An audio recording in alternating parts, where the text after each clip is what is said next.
Sveiki, mėly žiūrovai, mano vardas Karolis, o jūs žiūrite laidą ant dviejų ratų. Čia aš jums pristatysiu pačius įvairiausius motociklus, kuriuos galite sutikti Lietuvos keliuose, supažindinsiu su įdomiais žmonėmis ir viskuo, kas susijęs su motociklizmu. Šios laidos pagrindinis svečias – dar vienas motociklas, su kuriuo turėjau progos susipažinti Portugalijoje. Ir jo aš laukiau nuo pat to momento, kai gamintojas paskelbė apie planus jį kurti. Ir tai yra ne kas kita, o CF Moto 800 MTX.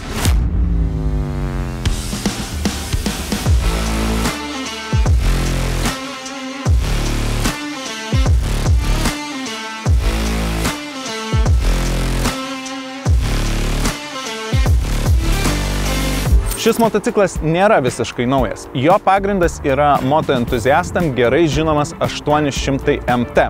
Tačiau CF Moto šį modelį kūrė būtent tiem nuotykių ieškotojam, kas jų ieško bekelėje. Tam CF Moto turėjo padaryti keletą pakeitimų, apie kuriuos dabar pabandysiu ir papasakoti. Tai pirmiausia, priekinės šakės, kurios yra ir stambesnės, ir su 7 cm didesnė eiga. Gale amortizatorius 8 cm ilgesnė eiga. Motociklo aukštis 5 cm aukštesnis nuo žemės, skiriasi į ratų dydžiai. Priekyje 21 colio, gale 18, kur kas standartiškesnis bekelės motociklam palyginus su 19 ir 17 800 MT modelyje. Nemažiau svarbus dalykas yra ir šis kuro bakas, kuris apglėbė motociklo rėmą ir jo svorio centrą nukelia žemyn. Na ir žinoma, visiems rūpimas dalykas tai yra motociklo svoris. Šis motociklas pilnai paruoštas kelioniai su pilnu baku kuro sveria 220 kg, kai 800 MT modelis sveria 231. Jeigu įvertinus, kad šiame motocikle telpa 3,5 litro daugiau degalų, tai tikrai nemažas skirtumas. Kaip matote, pakeitimų išties nemažai, kas mane maloniai stebina. Na, o kaip motociklą sekėsi išbandyti Portugalijoje, pamatysite dabar. Dar vienas mane nustebinęs dalykas, ko aš tikrai nesitikėjau, yra tai, kad ir variklis šiek tiek skiriasi nuo paprasto 800 MT. Pasirodo, šiame motocikle yra 10 Nm didesnis sukimo momentas negu senesnėme modelyje. Kaip matote, važinėjom labai gražiais keliukais. Va čia tai tinkamos sąlygos bandyti motociklus. Tikrai labai norėčiau, kad Lietuvoje turėtumėm daugiau tokių vingiuotų kelių. Na, o kalbant apie motociklą, galiu pasakyti, kad tie papildomi 10 Nm tikrai jaučiasi. Akceleratorius yra aštrus. Netoks geras dalykas, kad tas akceleratoriaus aštrumas yra išlikęs toje padėtyje, apie kurią aš visada kalbu. Tai yra nuo pilnai uždaryto iki šiek tiek atidaryto. Išties, akceleratoriaus jautrumas testuojant motociklą Portugalijoje erzino, bet prie jo mes dar grįšime. Kas tikrai džiugino važiuojant vingiuotais keliais, tai šių variklių savybė generuoti vis daugiau galios su kylančiomis apsukomis. Deja, jo tinkamumo bekelėje mums nepavyko išbandyti, mat dėl lietingų sąlygų organizatoriai pabijojo įtraukti neasfaltuotų kelių į maršrutą. Jeigu jūs galvojat, kad hei, bekelės motociklas ir čionai neleidžia jį važiuoti išbandyti bekelėje, tai turite suprasti, koks čionai yra aplinkui dirvožemis. Jisai labai panašus į molį ir kai sušlampa, tampa labai lipšnus. Ir su tokiamis padangomis, kurios yra originaliai montuojamos ant šio motociklo, tampa neįmanoma važiuoti. Jos tiesiog apsivelia ir tampa kaip plikos padangos ant ledo. Ką išbandyti pavyko, tai motociklo elgesį posūkiuose, kur standesnė važiuoklė bei jau minėtos padangos leido jaustis užtikrintai. Kadangi važiuojam šiek tiek greičiau, galime pasikalbėti apie šį priekinį stikliuką. Jisai yra lengvai reguliuojamas šia rankenėle ir turiu pasakyti, kad labai gerai numuša oro srautą virš mano kaktos. Tai fantastiškai veikia, labai gera apsauga.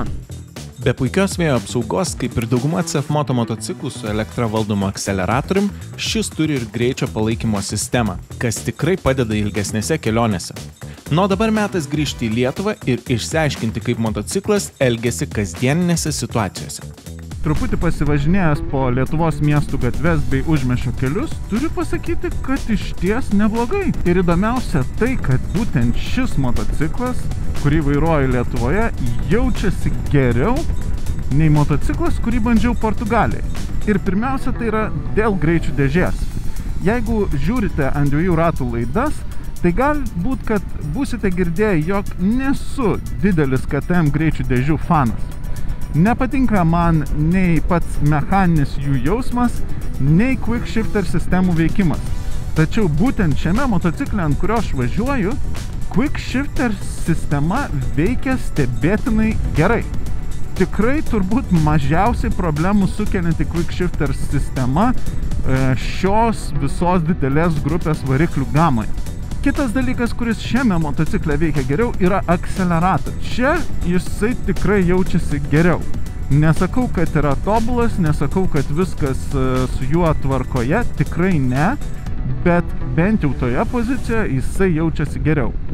Kur man kliūna ir ką žinau, kad CF Moto tikrai galėtų padaryti, tai kažkokia elektroninio akceleratoriaus filtravimo programa ar algoritmas, nes dabar kiekvienas riešo krustelėjimas verčia motociklą reaguoti.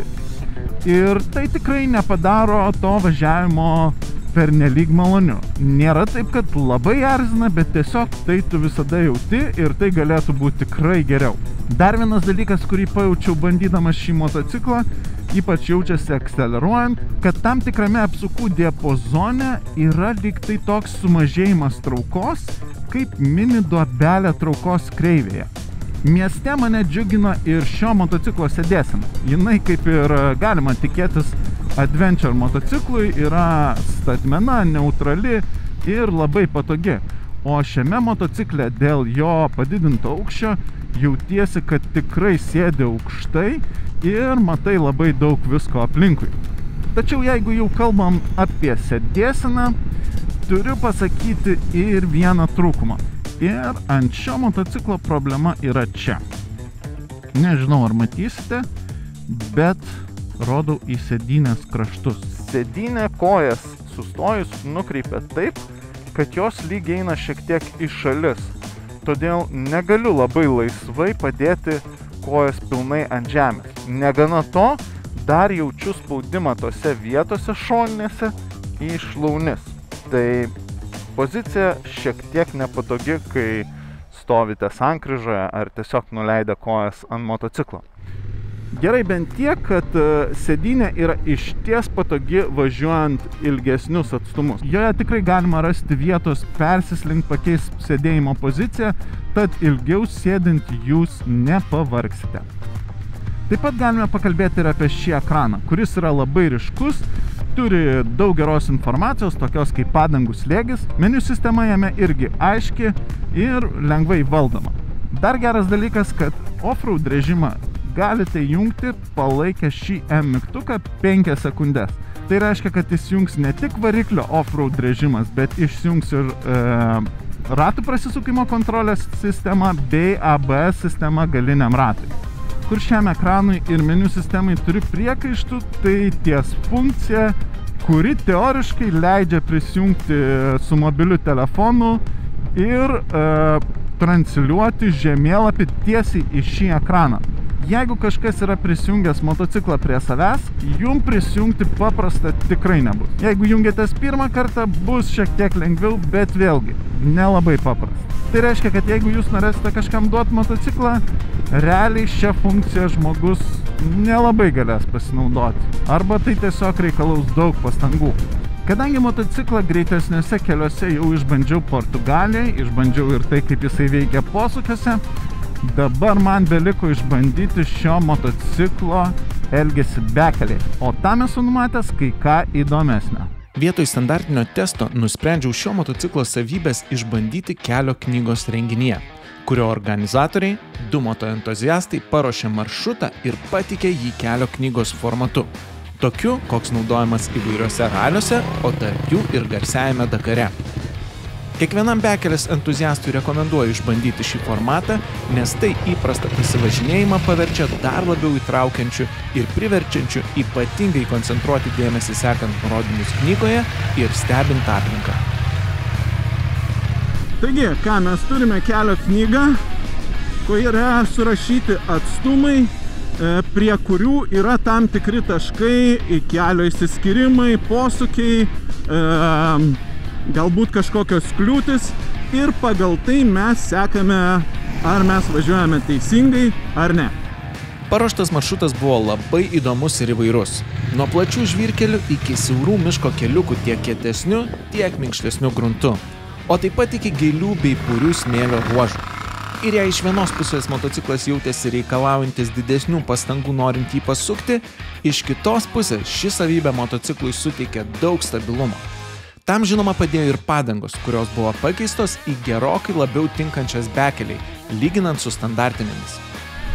Pavyzdžiui, tokiu keliuku su standartiniam padangom būtų daug sunkiau važiuoti, tikrai įmanoma, bet būtų tiesiog nestabilumo jausmas. Su šitom motociklas daug lengviau palaiko kryptį.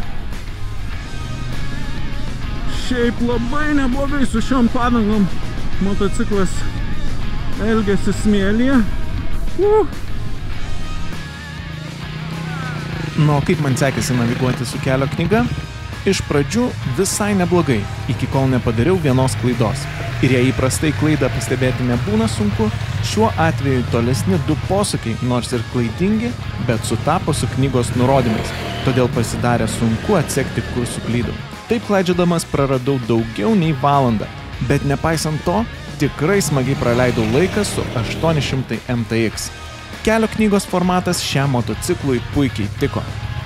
Nu, dabar metas apibendrinti apžvalgą, bet prieš tai rubrika verta žinoti.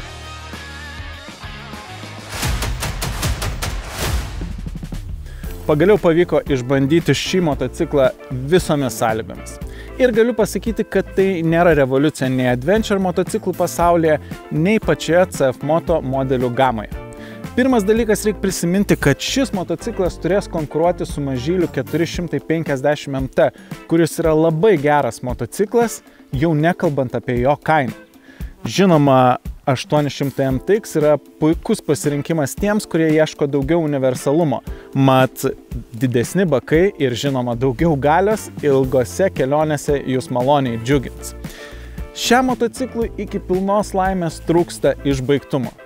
Ta keista kojų pozicija, nuleidus kojas ant žemės, akceleratoriaus darbas, prie kurio aš vis nesiliauju kabinėtis, kas liečia CF Moto motociklus. Taip pat užstrigo šiek tiek sudėtingas motociklo prijungimas prie telefono, kas atrodo galėtų būti kur kas paprastesnė procedūra. Vienaip ar kitaip, man motociklas patiko, man patiko su juo važiuoti kelio knygų renginyje, bet kaip visada sakau, tai tik tai mano nuomonė. Visus jūs dominančius motociklus išbandykite patys. Šioje laidoje tiek, likite sveiki ir saugus kelyje, o mes pasimatysime jau po savaitės. Iki! Laidos vedėjo saugumu ir komfortu rūpinasi Rūka ir Šubert, už kuriuos dėkojame K-Moto.